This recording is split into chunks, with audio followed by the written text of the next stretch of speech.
En Tunisie, troubles et manifestations ont pris place dans l'ouest du pays. Pour cause, le brusque décès du jeune Ahmed Ben Ammar il y a quelques jours dans un poste de police. Révoltés par ce brusque décès, associations des droits de l'homme, syndicats, magistrats et avocats dénoncent des violences policières. La Tunisie plonge dans une période d'incertitude encore plus marquée.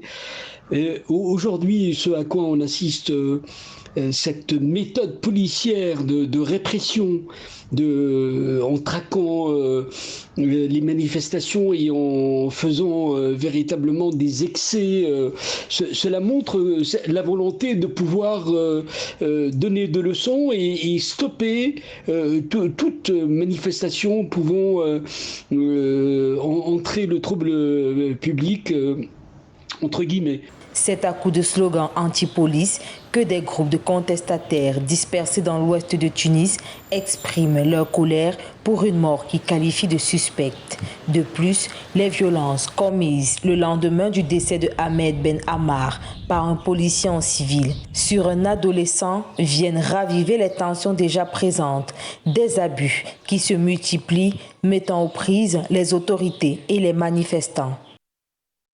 En réalité, il n'y a pas de remède. La sortie de crise, c'est que c'est-à-dire qu'on est dans un paradoxe terrible. C'est-à-dire que le pays est en crise, elle est en crise financière, elle est en crise sociétale, elle est en crise de toutes sortes. Et je pense que le dialogue, c'est-à-dire la sortie des crises, c'est de sortir de ce système, le système d'une partitocratie, c'est-à-dire qu'un système où les partis politiques dominent et font la loi.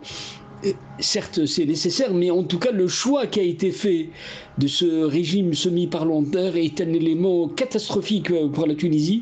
Par ailleurs, une nouvelle manifestation contre les forces de l'ordre, ayant pour point de départ le quartier de Sidi Yassine, est prévue le 14 juin 2021.